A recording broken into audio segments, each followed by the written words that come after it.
तो कैसे हैं आप सब लोग। एक बार फिर से वेलकम है आपका मेरे YouTube channel study with Yogesh में। हम लोगों ने कल हिंदी का सेशन देखा था जिसमें हम जो वाक्य और उसके प्रकार थे, मतलब रचना के आधार पर उसको हमने देखा। आज हम लोग अर्थ के आधार पर वाक्य के प्रकार देखेंगे और उसको कैसे क्वेश्चन पूछता है एग्जाम में वो मैं आपको बताऊंगा। साथ ही साथ जो हमने कल देखा था उसके हम कुछ एग्जाम्पल भी देखेंगे। तो आप लोग इसको ढंग से तैयार करना, मेरी वीडियोज़ को फॉलो करना और इसके बाद अपने स्तर से हिंदी की कोई भी बुक पकड़ के आप इन चीज़ों को करना। आप कहीं भी अटकने वाले नहीं हैं। दूसरी बात, जिस तरीके से मैंने आपको ये चीज़ें समझा रहा हूँ, चाहे संधि हो, चाहे पत्र लेखन वाला हो, या चाहे ये वाला टॉपिक हो वाक्य वाला, इसके अलावा कोई भी टॉपिक चाहे उत्तराखंड के वगैरह, इसी टाइप से आपसे जैसे मैं बता रहा हूँ यहीं कहीं से आप पेपर में क्वेश्चन आएंगे। यकीन नहीं होता तो पुराने पेपर उठा के देख लीजिए आप, कोई भी, ठीक है, जो भी आप पेपर वगैरह देते हैं। दूसरी बात, अगर इस तरीके से आप तैयारी करेंगे तो आप एग्ज़ाम में बेहोश भी नहीं होने वाले। जैसे कल कुछ लोग कह भी रहे थे मुझसे कि सर अब हम बेहोश नहीं होंगे। मैं उम्मीद करता हूँ कि सब लोग ऐसा कहें कि अब हम बेहोश नहीं होंगे एग्ज़ाम में, ठीक है। आप इस तरीके से तैयारी करेंगे कि एक मजबूत दावेदार बन के आप एग्ज़ाम में जाएंगे। एक स्ट्रॉन्ग कंटेनर जिसको कहते हैं, बहुत मजबूत दावेदार जो होता है एग्ज़ाम, मतलब एग्ज़ाम निकालने वाला, उस हैसियत से आप अब एग्ज़ाम में जाएंगे, ठीक है। तो आज हम उससे आगे को बढ़ते हैं। देखो क्या करना है। वाक्य हम देख रहे थे, हमने रचना के आधार पर देखा। मैंने बताया था रचना के आधार पर 3 भेद होते हैं, ठीक है। कौन कौन से होते हैं? साधारण या सरल, संयुक्त और मिश्रित। ये वाक्य के अर्थ के आधार पे देखना है कि कितने भेद होते हैं। किस आधार पे देखना है? अर्थ के आधार पे। तो हमेशा याद रखना, वाक्य के अर्थ के आधार पे 8 भेद होते हैं। कितने भेद होते हैं? 8 भेद होते हैं, ठीक है। यानी अगर आपसे पूछता है वाक्य के अर्थ के आधार पे कितने भेद होते हैं, तो आप क्या कहोगे? 8 भेद होते हैं, ठीक है। अब वो हो सकता है कि ऐसे क्वेश्चन पूछ दे, निम्नलिखित में से कौन सा एक अर्थ के आधार पर वाक्य का भेद नहीं है। 3 यहाँ से देगा, 1 रचना के आधार से दे देगा, ठीक है। अभी बेहोश नहीं हो गए आप। या 3 वहाँ से दे देगा और पूछेगा कौन सा एक अर्थ के आधार पे है, 1 यहाँ से उठा के दे देगा, ठीक है। आप लोगों ने इसको देखना है। देखो आप क्या करेंगे, इसको ऐसे ही एक लाइन डालेंगे, ठीक, ऐसे नंबर 1 2, अपनी नोटबुक में 3 4 5 6 7 और 8, ठीक है। यानी 8 टाइप के आपने इसमें लिखने हैं, 1 2 3, इस टाइप से आप एक नोटबुक में अपने क्या बनाएंगे, लिखेंगे, ठीक है। इससे क्या होगा, आप डायरेक्टली समझ जाएंगे। आपको खाली नज़र डालने की ज़रूरत होगी। ऐसा नहीं कि ये भी लिखो, इधर भी लिखो, ऐसा भी लिखो, कॉपियाँ भरते जाओ, ऐसा नहीं करना है, ठीक है। पहला वाला अगर आप लिखेंगे तो आप लिखेंगे विधानवाचक। क्या होता है मैं फिर समझाता हूँ, ठीक है। सबसे पहले इधर लिख लीजिए विधानवाचक, विधानवाचक, ठीक है। आप लोग इसी के नीचे क्या होता है इसकी डेफिनेशन लिखेंगे, ठीक है। पहला लिखिए विधानवाचक क्या होता है, मैं फिर उस पर आता हूँ, ठीक है। दूसरा लिखिए निषेधवाचक। क्या लिखेंगे? निषेधवाचक, जिसको आप इंग्लिश में नेगेटिव सेंटेंस कहते हैं, ठीक है, यानी निषेधवाचक। तीसरा लिखिए प्रश्नवाचक। क्या लिखेंगे? प्रश्नवाचक, ठीक है। क्या लिखेंगे? विधानवाचक, निषेधवाचक, प्रश्नवाचक। अगला अगर आप लिखेंगे तो आप सीधे सीधे क्या लिखेंगे? विस्मयादिवाचक, यानी विस्मयादिबोधक जिसको बोलते हैं, ठीक है, विस्मयादिवाचक, ठीक। इसको लिखिए चौथा, यानी 1 2 3 4। अगला क्या लिखेंगे? आज्ञावाचक, आज्ञावाचक, ठीक है। कितने हो गए? 1 2 3 4 5। अगला क्या लिखेंगे? संदेहवाचक भी लिख सकते हैं, ठीक है, कोई भी आगे पीछे चलेगा। संदेहवाचक लिख लीजिए। अगला लिखिए इच्छावाचक, इच्छावाचक। और लास्ट लिखिए संकेतवाचक, संकेतवाचक, ठीक है। यानी विधानवाचक, निषेधवाचक, प्रश्नवाचक, विस्मयादिवाचक, आज्ञावाचक, संदेहवाचक, इच्छावाचक और संकेतवाचक। ये सब जो टाइप हैं ये किसके हैं? वाक्य के प्रकार हैं। और 8 टाइप के वाक्य होंगे, ठीक है। इसके आधार पे, यानी अर्थ के आधार पे 8 हैं। अब हम इंडिविजुअली 1 बाय 1 समझेंगे। आप क्या करेंगे, अगर आपने ऐसे लिख लिया है तो आप सबसे पहले जैसे विधानवाचक लिखा है उसके नीचे क्या लिखेंगे मैं आपको बताता हूँ, ठीक है। अब मेरे पास इतना ही स्पेस है तो मैं इसको मिटा रहा। देखो पहला क्या लिखेंगे आप? विधानवाचक, विधानवाचक, ठीक है। अब ये क्या होते हैं, ये कौन से सेंटेंस होते हैं? देखिए अब ये सरल भी होंगे, संयुक्त है, मिश्रित है, इससे कोई लिंक लेना देना नहीं है। आपने इसको समझना है। विधानवाचक क्या होता है? देखो ऐसे वाक्य, ऐसे वाक्य जिनसे किसी इंफॉर्मेशन के बारे में पता चलता है, अर्थात जिनसे आपको कोई सूचना मिलेगी। सीधे सीधे लिखिए, विधानवाचक ऐसे वाक्य होते हैं जिनसे आपको सूचना का बोध होता है, यानी सूचना का बोध, यानी आपको कोई ना कोई क्या मिलेगी, इससे इंफॉर्मेशन मिलेगी, यानी आपको क्या मिलेगी, जानकारी मिलेगी, एक इंफॉर्मेशन टाइप की आपके पास आएगी, तो वो क्या होंगे, विधानवाचक। अब इंफॉर्मेशन, कैसी इंफॉर्मेशन, मैंने कहा सूर्य पूर्व से निकलता है, एक प्रकार की इंफॉर्मेशन होगी। राजा दशरथ अयोध्या के थे, एक प्रकार की सूचना होगी। मैं कल दिल्ली गया था, एक प्रकार की सूचना होगी। होम्स यानी जो आपकी झीलें हैं, ग्रेट लेक्स, अमेरिका और कनाडा में फैली हैं, एक प्रकार की जानकारी। क्षेत्रफल की दृष्टि से विश्व का सबसे बड़ा देश रशिया है, यानी रूस जिसको आप कहते हो, एक प्रकार की जानकारी। भारत एक देश है, एक प्रकार की जानकारी। उत्तराखंड एक राज्य है, एक प्रकार की जानकारी। यानी अगर आपसे किसी भी प्रकार की सूचना का बोध होता है किसी वाक्य में, वो अपने आप में विधानवाचक वाक्य होगा। अब इसके इतने एग्जाम्पल बोल दिए, कुछ भी लिख लीजिए, ठीक है। चंद्रवंश का पहला शासक कोई सोमचंद बताता है, कोई थोहरचंद बनाता है, तो आप कहो चंद्रवंश का पहला शासक सोमचंद था, एक प्रकार की जानकारी, ठीक है। या आप कहो कि भारती चंद्र के समय ये हुआ था, एक प्रकार की जानकारी। कोई भी ऐसा वाक्य जो एक प्रकार की सूचना आपको देता है, वो क्या होता है, विधानवाचक वाक्य होता है। अब कभी भी जिंदगी में विधानवाचक में कंफ्यूज मत करना, ठीक। पेपर में क्वेश्चन, भारत एक देश है, कैसा सेंटेंस है पूछेगा। ऑप्शन विधानवाचक, दूसरा नेगेटिव नहीं होगा, इतना बेवकूफ़ नहीं है कि आपको नेगेटिव प्रश्नवाचक दे, सबको आते हैं ये चीज़ें, ठीक है। वो थोड़ा सा ऐसे शब्द देगा, या इच्छावाचक दे देगा, या आपका संकेतवाचक दे देगा, मतलब कुछ ऐसे देगा जिसमें थोड़ा सा लोग कन्फ्यूज करें, होगा बहुत ईजी, ठीक है। तो आपको क्या पता चल रहा है, एक प्रकार की सूचना मिल रही है, तो अपने आप में कैसा वाक्य हो गया, विधानवाचक। पहला आप समझ गए होंगे। नेगेटिव दूसरा बताने की ज़रूरत नहीं है। कोई भी ऐसा वाक्य जिसमें नकारात्मकता का बोध होता है, मैं कल वहाँ नहीं आऊँगा, वह खेलने नहीं आया, वह वहाँ नहीं जाएगा, यानी नेगेटिव चीज़ें जहाँ पे आएंगी, या कोरोना की वैक्सीन अभी तक नहीं बनी, यानी जहाँ पे भी आप नेगेटिव चीज़ें यूज करोगे, नहीं, ना, यानी नहीं या ना, इस टाइप की कहीं भी चीज़ें लगाएंगे आप, यानी नेगेटिव चीज़ें लगाएंगे, तो इस टाइप के सेंटेंस को क्या बोलेंगे, नकारात्मक या निषेधवाचक। ये तो सबको पता है, बेसिक चीज़ें, ठीक है। अगला देखिए प्रश्नवाचक। प्रश्नवाचक में भी तो पता ही है क्या आएगा, क्या, क्यों, कौन, कैसे, यानी क्वेश्चन करोगे आप, ठीक है। वह वहाँ क्यों गया, यह यहाँ क्यों नहीं आया, मैं वहाँ क्यों जाऊँ, मतलब एक प्रकार का क्वेश्चन करेंगे, एक प्रकार का क्वेश्चन क्रिएट होगा, तो ऐसे सेंटेंस हमेशा क्या कहलाएंगे, प्रश्नवाचक कहलाएंगे, ठीक है। ये बहुत ही बेसिक चीज़ें, ये पूछेगा भी नहीं, ठीक।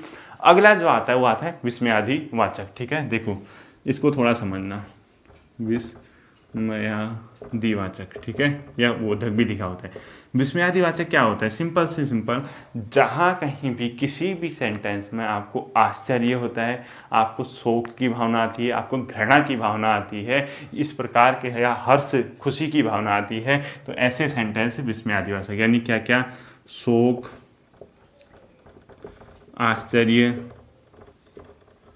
हर्ष या घृणा, इस टाइप की अगर चीज़ें अगर कहीं पे भी आपको दिखती हैं, तो वो क्या होती हैं, हमेशा आप में विस्मयादिवाचक या विस्मयादिबोधक, ठीक है। अब क्या एग्जाम्पल है, उससे पहले मैं आपको बता देता हूँ। इन वाक्यों में एक साइन दिखेगा, एक चिन्ह दिखेगा, ऐसा टाइप का, सिंपल सा पहचानने का फॉर्मूला, यानी ये ऐसा दिखेगा, नीचे से एक हल्का सा डॉट होगा, इसको क्या बोलते हैं, विस्मयादिबोधक चिन्ह ही बोलते हैं इसको, ठीक है। ये आपको दिखेगा क्या, एक लाइन, नीचे से हल्का सा एक डॉट, ऐसा सेंटेंस, मतलब जहाँ पे आपको साइन दिखेगा, वो कौन सा सेंटेंस होगा, विस्मयादिवाचक, ठीक है। अब इसके कुछ एग्जाम्पल, जैसे कोई एग्जाम्पल अगर आपसे पूछता है, एग्जाम्पल क्या हो सकता है, जैसे ओह इतनी बड़ी रेलगाड़ी, यानी आपको आश्चर्य हो गया, आपने गांव से आए, बहुत दुर्गम इलाके से आए, आपने ना बसें ढंग से देखी है, ना रेलगाड़ी देखी है, अचानक उठा के आपको मुंबई में रख दिया जाए कोई बंदा, अगर अचानक रेल देखा, ओह इतनी बड़ी गाड़ी, ओह इतनी बड़ी रेलगाड़ी, यानी इस टाइप की चीज़ें होंगी, देखो ओह, तो फिर सीधे क्या होगा, इसके पीछे विस्मयादिबोधक का चिन्ह होगा, ठीक है। इतनी बड़ी रेलगाड़ी, इतनी बड़ी रेलगाड़ी, यानी उसको, रेलगाड़ी को देख के क्या हो गया, अपने आप में आश्चर्य हो गया, ठीक है। तो इस प्रकार के सेंटेंस को बोलते हैं विस्मयादिवाचक। या इसके अलावा कुछ और एग्जाम्पल हो सकते हैं, जैसे अच्छा जैसे अच्छा तुमने ये काम किया, अच्छा तुमने भी नहाया। अब जनवरी का टाइम है, ठंडा ही टाइम है, किसी को हरिद्वार में गंगा स्नान के लिए भेज दो और सुबह 5 बजे उसने नहा लिया, तुम ऐसे ही कहोगे अच्छा तुमने भी नहाया। तो कहीं ना कहीं एक प्रकार का क्या हो रहा है, उसको आश्चर्य हो रहा है, ठीक है, या कहीं घृणा आ रही है। तो इस टाइप की चीज़ों पर हमेशा क्या होता है, विस्मयादिवाचक, ये बहुत सिंपल चीज़ें सबको आती हैं, ठीक है। अब देखो विस्मयादिवाचक हो गया, अगला क्या आएगा, जैसे आज्ञावाचक, ठीक है। क्या आएगा अगला, आज्ञावाचक। इसका क्या विशेषता है, आज्ञावाचक, ठीक है। इसमें क्या होगा, आप या तो किसी को आज्ञा देंगे या किसी से प्रार्थना करेंगे, ठीक। यानी आज्ञा और प्रार्थना का जहां पे बोध होता है उनको बोलते हैं आज्ञावाचक। जैसे आज्ञा कैसे, तुम वहां चले जाओ, ठीक है, तुम यहां मत आना, ठीक, तुम इधर मत जाओ, एक प्रकार की आज्ञा दे रहे हो। जैसे प्रार्थना, कृपया शांति बनाइए रखिए, आपको खुद बोध आ जाएगा कि सामने वाला जो सेंटेंस है, जो वक्ता है, कब वो किसी को आज्ञा दे रहा है, कब वो किसी से रिक्वेस्ट यानी प्रार्थना कर रहा है, वो सिंपल से आप समझ जाओगे, ठीक है। जैसे अगर मैं कहूँ कृपया शांति बनाए रखिए, यदि मैं आपसे रिक्वेस्ट तो कर रहा हूँ, तो ऐसी चीज़ें जहाँ होंगी वहाँ आज्ञावाचक आएगा। या जहाँ पे आप प्रार्थना, मतलब जहाँ पे आप किसी को आज्ञा दे रहे हैं, जैसे तुमने कहा कि तुम वहाँ मत जाओ, तुम यहाँ चले जाओ, तुम यहाँ दोबारा मत आना, एक प्रकार की आज्ञा है, एक प्रकार का ऑर्डर है, बाजार जाके ये ले आओ, ठीक है, या तुम बाजार मत जाओ, तुम किसी को, आपको क्या कर रहे हो, आज्ञा दे रहे हो, या किसी से रिक्वेस्ट प्रार्थना कर रहे हो, तो ऐसे वाक्य क्या कहलाते हैं, आज्ञावाचक कहलाते हैं, ठीक है। इसी बहुत ज़्यादा इस पर सोचने की जरूरत नहीं है, ठीक है, इजीली आप समझ जाओगे। देखो अगला आएगा इच्छावाचक। क्या आएगा, इच्छावाचक। अब ये क्या होते हैं, इच्छावाचक में भी इसी टाइप की कुछ चीज़ें होंगी। जैसे आप जो वक्ता है यानी बोलने वाला है, वो कहीं ना कहीं अपनी इच्छा को जाहिर करेगा, अपनी आशा को जाहिर करेगा, या अपने आशीर्वाद को देगा, ठीक है। या कोई वक्ता यानी बोलने वाले की यदि कहीं इच्छा होगी, इच्छा दर्शाएगा सेंटेंस में, या अपना वो आशीर्वाद देगा, ठीक है, या अपना क्या होगा, इच्छा होगी, आशीर्वाद होगा, या आशा। इस तीन टाइप की अगर भाव अगर किसी वाक्य में दिखते हैं, उसको बोलते हैं इच्छावाचक। जैसे नववर्ष मंगलमय हो, एक प्रकार की आशा तो है मेरी, ये मैं जानता तो नहीं हूँ नववर्ष कैसा होगा, नववर्ष मंगलमय हो मैंने कहा, या आपकी यात्रा मंगलमय हो, एक प्रकार का आशीर्वाद दे रहा हूँ, या भगवान आपको क्या करे, दीर्घायु प्रदान करे, लंबी उम्र प्रदान करे, एक मेरा आशीर्वाद है। या मैं वही बताता, इच्छा होगी कि सबका मतलब कोई बीमार ना हो, कोरोना से किसी की मौत ना हो, ये सब क्या है, एक प्रकार की इच्छा है मेरी, एक प्रकार का आशीर्वाद है, या एक प्रकार की आशा, ठीक है। जैसे मैं कहूँ कोरोना की वैक्सीन जल्दी मिल जाए, या मिल जाए कह रहा हूँ, ठीक है, यदि मेरी क्या है, आशा है जल्दी मिल जाएगी या जल्दी मिल सकती है, एक होप है, ठीक है। नहीं, आशा, आशीर्वाद और इच्छा जहाँ होगा उसको क्या बोलते हैं, इच्छावाचक, ठीक है। ये नॉर्मल चीज़ है। अगला आएगा संदेहवाचक, यानी सस्पेंस हो रहा है, ठीक है, कंफर्म नहीं है, मतलब संदेह है, संदेहवाचक।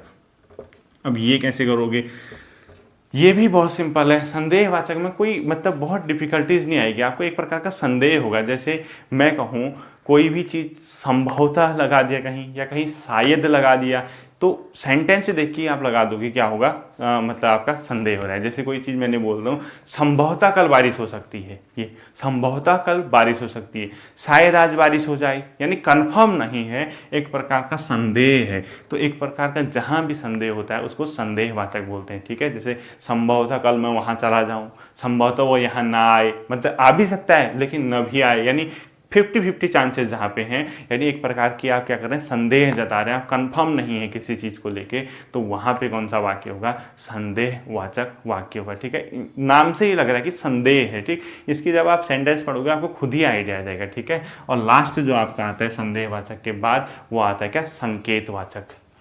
क्या आता है, संकेत वाचक, ठीक है। और याद रखना इसी संकेतवाचक का एक और नाम है जो आपका पूछ सकता है, उसको बोलते हैं हेतुवाचक। क्या बोलते हैं, हेतुवाचक, ठीक है। अब देखिए संकेतवाचक या हेतुवाचक क्या होता है। इसमें क्या होगा, जैसे कोई एक क्रिया है, वो दूसरे क्रिया पे निर्भर करेगी। यानी दो क्रियाएं आपस में क्या करती हैं, एक दूसरे पे डिपेंड करती हैं। जैसे संकेत है, यानी संकेत अगर मैं ये कहूँ कि फसल अच्छी होगी, अगर फसल अच्छी है, ठीक है फसल अच्छी है, और मैंने आगे से कोई कंडीशन लगा दी, मैंने कहा अगर बारिश अच्छी हुई तो फसल अच्छी होगी, ये कहीं ना कहीं फसल का अच्छा होना किस ओर संकेत कर रहा है, बारिश के अच्छे होने पे संकेत कर रहा है। यानी मानसून अच्छा होता है तो कृषि अच्छी होगी, यानी कृषि का अच्छा होना मानसून पे अगर डिपेंड करता है तो वो एक प्रकार क्या है, संकेत है। ठीक है, या अगर मैं कहूँ अगर आप आते तो इतनी मुसीबत नहीं आती, यानी इतनी मुसीबत ना आना किस पे डिपेंड करता है, पहले वाले पे डिपेंड करता है। तो इसके एग्जाम्पल लिख लो, अगर आप आते तो इतनी मुसीबत नहीं होती, यानी मुसीबत का ना होना पहले संकेत पे डिपेंड कर रहा है, यानी वो ये कह रहा है कि आपके आने पे। ठीक है, या मैं कहूँ कि मानसून अच्छा होगा तो फसल अच्छी होगी, इसी टाइप के जहाँ पे सेंटेंस होंगे वो क्या कहेंगे, संकेत वाचक। ठीक है, ये तो था मेन चीज़। अब देखो मैं कुछ आपसे कह रहा हूँ, इसमें दूसरी चीज़ आती है वाक्य शुद्धि। वाक्य शुद्धि आप कब समझेंगे, जब आपको संज्ञा, सर्वनाम, लिंग, कारक, वचन और कहाँ पे फुल स्टॉप, कहाँ मतलब ये जो विराम चिन्ह है, ये सब चीज़ें आएंगी तब आपको वाक्य शुद्धि करना आएगा। और ये मैं यहाँ पे नहीं बता सकता हूँ, क्योंकि अगर मैं यहाँ वाक्य बता दूँ वाक्य शुद्धि करना, किसी को लिंग समझ में नहीं आएगा, किसी को वचन समझ में नहीं आएंगे, किसी को कारक समझ में नहीं आएंगे। तो जब हम उन चीज़ों को पढ़ेंगे ग्रामर के, उसके बाद हम क्या पढ़ेंगे, वाक्य शुद्धि। दूसरा, मैंने आज कम्युनिटी टैब में एक चीज़ पोस्ट कर रखी है, मैंने कहा है कि हर संडे को मैं जो टॉपिक पढ़ाता हूँ उसको लेके MCQs लूँगा। मैं सिर्फ क्वेश्चन बताऊँगा, ऑप्शन भी डाल सकता हूँ, उसके बाद आपको क्या करना होगा, जो सबसे पहले उसका रिप्लाई करेगा, यानी जो सबसे पहले रिप्लाई करेंगे उनका मैं अगले दिन नाम लूँगा, टॉप 2 लोगों के।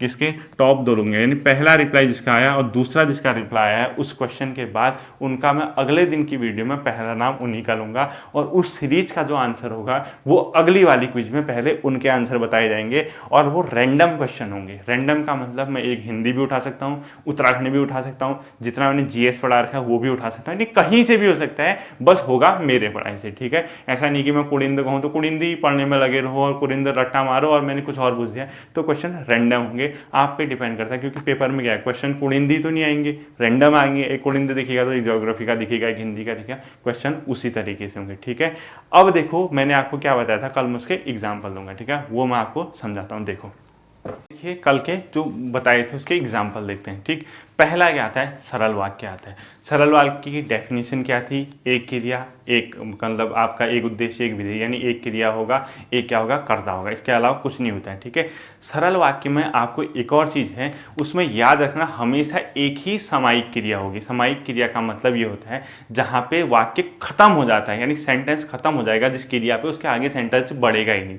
कुछ चीज़ें देखो, सबसे पहले एग्जाम्पल बता रहा हूँ सरल के। ठीक है, सरल तो बहुत ईजी है, नाम से ही लग रहा है सरल, सिंपल, साधारण। ठीक है, जैसे मैंने कहा मोहन हंसता है, देखो क्या लिखोगे आप, मोहन हंसता है। ठीक है, देखो अब क्या है, सिर्फ एक क्रिया है, किसकी क्रिया, हंसने की क्रिया है। ठीक है, अब क्रिया किसी को यही पता नहीं होगा कि क्रिया क्या होती है। नॉर्मली आप ये समझते, जब किसी भी घटना की, यानी किसी कार्य की आपको होने की, करने की, या किसी कार्य की स्थिति के बारे में पता चलता है तो उसको क्या बोलते हैं, क्रिया बोलते हैं। यानी क्रिया में मेन चीज़ें 3 टर्मिनोलॉजी आती हैं, यानी होना, किसी कार्य का होना, किसी कार्य को करना, या किसी की स्थिति। क्या लिखोगे, होना, अभी बताता हूँ, अभी समझाता हूँ। ठीक है, किसी कार्य को करना या किसी कार्य की स्थिति, यानी किसी की स्थिति के बारे में अगर आपको पता चल रहा है तो ये सब चीज़ें क्या है, अपने आप में क्रिया को बताती हैं। देखो अब मैंने क्या कहा, इसमें एक और शब्द बोल रहा हूँ, मात्र एक सामयिक क्रिया होगी सरल वाक्य में, एक ही सामयिक क्रिया। ठीक है, अभी समझाता हूँ, एक ही सामयिक क्रिया। अब ये सामयिक क्रिया क्या होती है, देखो कोई भी वाक्य लिखा है उसमें सिर्फ एक क्रिया होगी, सिर्फ एक क्रिया होगी और वो लास्ट में होगी। यानी सामयिक क्रिया क्या, किसको कहते हैं, जो जहाँ पे क्रिया खत्म हो जाती है, यानी वाक्य के अंत में जो क्रिया हो रही है उसी को सामयिक क्रिया कहते हैं। तो इसमें सिर्फ एक सामयिक क्रिया होगी। अब देखो हंसता है लिखा, तो इसके आगे कोई सेंटेंस नहीं लिखा है मैंने। देखो अगर इसके आगे सेंटेंस लिखा होता तो ये, और उसमें भी क्रिया होती तो वो सरल वाक्य नहीं होता। ठीक है, यानी मोहन हंसता है अपने आप में क्या होगी, एक सरल वाक्य हो गया। ठीक है, जैसे आपने कहा कि राजेश बीमार है। ठीक, अब देखो क्या कहा आपने, राजेश बीमार है। ठीक है, ये एक सेंटेंस लिखा आपने, बीमार है। अब इसमें क्या क्रिया है, ये मैंने क्रिया किसे कहते हैं, किसी कार्य के होने, किसी की स्थिति या किसी को करने। अब इसमें किसी की स्थिति के बारे में बता रहा है, यानी बीमार एक कंडीशन है, एक पोजीशन है, एक स्थिति है, ठीक है। तो ये है जो है ना, ये इस बीमार की कंडीशन को बता रहा है। तो इसमें भी सिर्फ एक क्रिया है, वहीं पे खत्म हो गया सेंटेंस, आगे सेंटेंस नहीं पड़ेगा। देखो सरल वाक्य, मैंने कहा राम स्कूल जाता है, राम स्कूल जाने की एक क्रिया कर रहा है, ठीक है। वहीं पे वाक्य खत्म हो गया, यानी जाता है यानी जाने की क्रिया होगी, वहीं पे सामयिक क्रिया खत्म हो गई और सिर्फ एक उद्देश्य है, राम है और एक ही क्रिया होगी, ठीक। इसके अलावा कुछ भी बोले, राम के साथ टेढ़ा मेढ़ा, राम उड़ के स्कूल जाता है, राम घर से निकलता है, हवाई जहाज में बैठता है और स्कूल जाता है, और लगा दिया तो उसके बाद वो संयुक्त हो जाएगा, ठीक है। याद रखना, कोई भी और एवं इस टाइप की चीज़ें सरल वाक्य में नहीं आएंगी, एक ही वाक्य होगा, वही कंप्लीट हो जाएगा।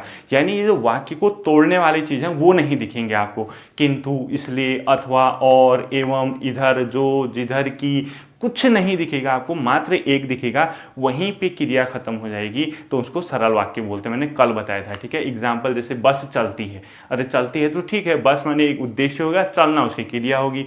जैसे इसके अलावा मोहन की सास ने, यानी सॉरी आप कहोगे सीता की सास ने एक साड़ी दी, यानी देने की क्रिया होगी, तो सिर्फ सीता की सास ने एक साड़ी दी, एक अपने आप में सरल वाक्य, देने की क्रिया कर रही है और कोई क्रिया ही नहीं कर रही है। अब सीता तो क्रिया है नहीं, सास भी क्रिया नहीं है, उसके द्वारा क्या क्रिया की जा रही है, देने की क्रिया जा रही है, तो एक ही तो क्रिया है, यानी एक क्रिया के बाद सेंटेंस खत्म हो जाएगा, आगे को सेंटेंस नहीं बढ़ेगा, वो क्या होंगे, सरल वाक्य होंगे, ठीक है। इसके अलावा मोहन बहुत अच्छा लड़का है, ठीक है, मोहन बहुत अच्छा क्रिकेट खेलता है, यानी खेलने की क्रिया होगी, तो सिर्फ एक क्रिया होगी, वहीं पे वाक्य क्या हो गया, खत्म हो गया। सरल वाक्य आप इजीली छांट लेंगे, आपको सीधे समझ में आ जाएगा। ऐसा भी हो सकता है कि लंबा लिखा हो सेंटेंस, लेकिन क्रिया उसमें क्या होगी, सिर्फ एक होगी, ठीक है, वो तो सरल वाक्य होंगे, इसमें क्वेश्चन फंसाएगा भी नहीं। देखो संयुक्त दूसरा बताया था मैंने, कहा इसकी एग्जाम्पल समझाऊंगा, ठीक है।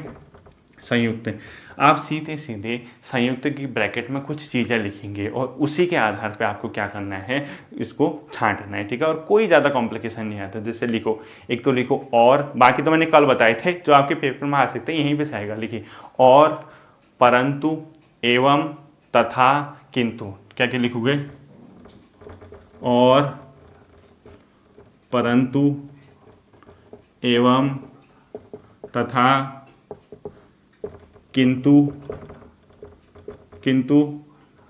वरना, या, अतः, लेकिन, बल्कि, ठीक है। ये लिख लीजिए, इतने से काम बन जाएगा। अब देखो, मैं बाजार गया और घर वापस आया, दो प्रकार के सरल वाक्य होंगे, सिंपल सा, जितने भी हैं, यानी एक से अधिक क्या होंगे, सरल वाक्य होंगे, एक से अधिक उद्देश्य और विधेय होंगे। और जब आप उनको ब्रेक करोगे ना, यही चीज़ें दिखेंगी, आपको कुछ नहीं करना है। या तो और, जैसे सत्य बोलो, मतलब सत्य बोलो परंतु कटु सत्य मत बोलो, ठीक है, ये परंतु आ गया। मैं वहाँ गया एवं कोई और मिला, ठीक है, कुछ भी बोल सकते हो मुझसे, ठीक है। हम वहाँ जाएंगे तथा ये काम करेंगे, ये देखो, हम वहाँ जाएंगे तथा ये काम करेंगे। तुम इधर आना किंतु अपने साथ किसी को मत लाना, ये किंतु आ गया, ठीक है। अपने आप में दो टाइप के सरल वाक्य बनेंगे, दो टाइप के सरल वाक्य को एक चीज़ द्वारा जोड़ा जाएगा। और याद रखना, वो दोनों सरल वाक्य अपने आप में इंडिपेंडेंट होंगे, स्वतंत्र होंगे, किसी पे डिपेंड नहीं करेंगे, ठीक है।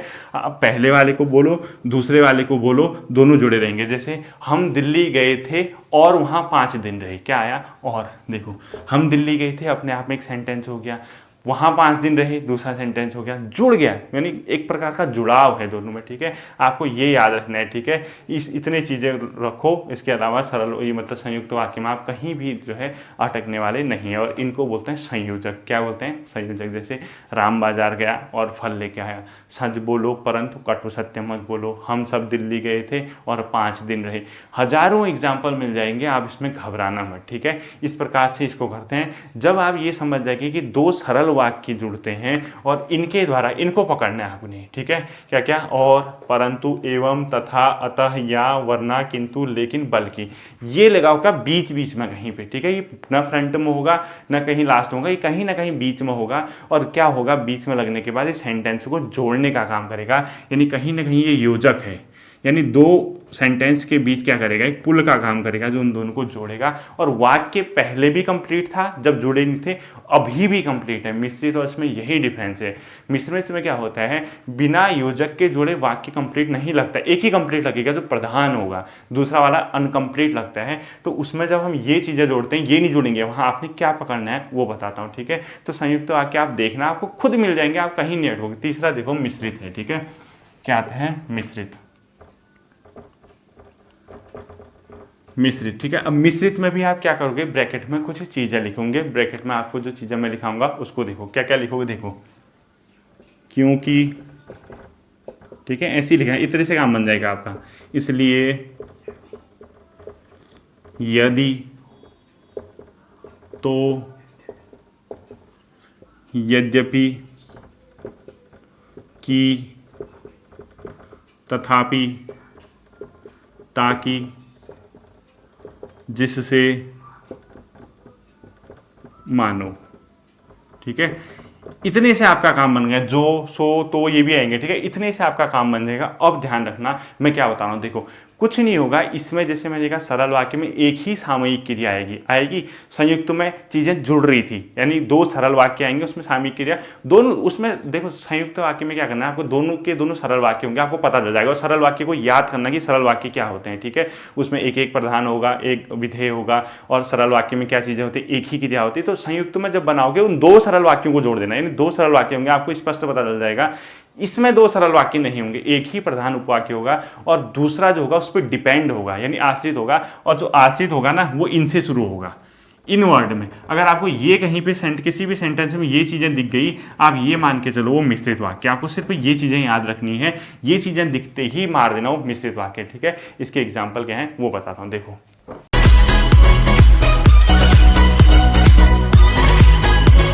एक एग्जाम्पल, जैसे मैंने ये कहा, क्या, उसके चित्र को देखकर, ठीक है, देखकर लगता है मानो वह यहाँ है, ठीक है। अब ये एक मिश्रित वाक्य है। कैसे, मैंने क्या कहा, इस टाइप का देखना, योजक क्या होगा, इस टाइप के, ठीक है। इसलिए, यद्यपि, मानो, जो, कि, ताकि, ये लगा होगा, ठीक है। अब याद रखना इसमें एक आश्रित होगा, एक प्रधान उपवाक्य होगा। प्रधान कैसे छांटोगे, प्रधान उपवाक्य में सामान्यतः आपको एक उद्देश्य दिखेगा। हमेशा इस सेंटेंस को नोट कर लो, प्रधान उपवाक्य में सामान्यतः एक उद्देश्य दिखेगा। उद्देश्य किसे कहते हैं, जिसके बारे में कुछ बताया जाता है।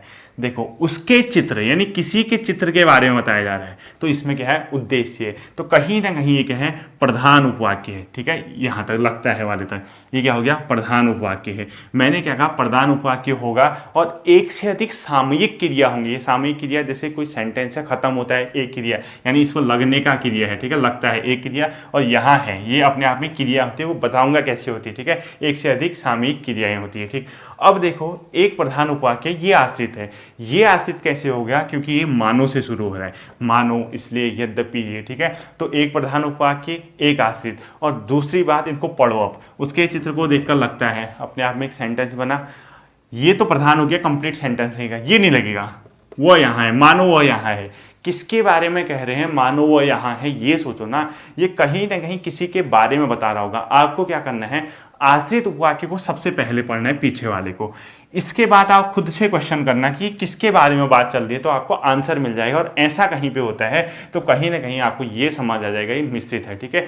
अब बाकी समझ में नहीं आ रहा, एक तरीका तो वो है क्या क्या आपने इसके ब्रैकेट में लिखा है। दूसरा, सरल तो हो नहीं सकता है, देखो, लगता है, यहाँ है, दो दो टाइप के सेंटेंस आ रहे हैं, ठीक है, और ये भी आ रहा है। दूसरा, संयुक्त नहीं हो सकता, और नहीं आ रहा है, और बाकी अतः वगैरह ये सब नहीं आ रहे हैं। दूसरी चीज आप क्या करोगे, जब दो सरल वाक्य नहीं है तो कॉम्प्लिकेटेड है सेंटेंस, तो खुद ही ये मानना, जहां पे मिश्रित है यानी मिक्सचर है किसी चीज का। बताओ, अगर पपाया शेक पीना है, पपीता डालोगे, ड्राई फ्रूट डालोगे, दूध डालोगे, तब जाके पपाया शेक बनेगा, यानी मिश्रित हो गया। यानी जब आपको किसी सेंटेंस को समझने में कॉम्प्लिकेशंस आते हैं, समझ नहीं आता क्या है, वो कहीं ना कहीं मिश्रित होगा। याद रखना, एक जो पीछे वाला आश्रित है, आश्रित इनसे शुरू हो रहा होगा जो मैंने अभी लिखाया, और आगे प्रधान उपवाक्य होगा। ठीक है, अब इसके एग्जाम्पल देखो, कल भी समझाया था। दूसरा एग्जाम्पल, जैसे गांधी जी ने कहा, क्या कहा गांधी जी ने? सदा सत्य बोलो। गांधी जी ने कहा सदा सदा सत्य बोलो। देखो, गांधी जी ने कहा कि सदा सत्य बोलो। ठीक है, सदा सत्य बोलो। ठीक, दो प्रकार की सामयिक क्रिया। सामयिक क्रिया जहां पे वाक्य में क्रिया खत्म हो रही है, जहां पे सेंटेंस खत्म हो जाता है। कहा, गांधी जी ने कहा, एक यहां खत्म हो गया, एक क्रिया। बोलो, दूसरी क्रिया। यहाँ एक से अधिक सामयिक क्रियाएं आ रही हैं तो मिश्रित वाक्य है। दूसरा, एक क्या है अपने आप में, की से शुरू हो रहा है। देखो, ये की से शुरू हो रहा है नहीं। तो जहां पे की, ताकि, यद्यपि, इस टाइप के आएंगे आश्रित। और तीसरी कंडीशन देखो, मिश्रित में क्या कहा था मैंने, एक उद्देश्य दिखेगा आपको, यानी सामान्यतः उद्देश्य दिखता है ज्यादातर जगह। किसके बारे में बात चल रही है? गांधी जी के बारे में, यानी प्रधान उपवाक्य, आश्रित उपवाक्य। अब देखो, प्रधान तो ठीक है, गांधी जी ने कहा, भाई कितनी चीजें कही महात्मा गांधी ने, तो महात्मा गांधी तो कहते होंगे कुछ ना कुछ।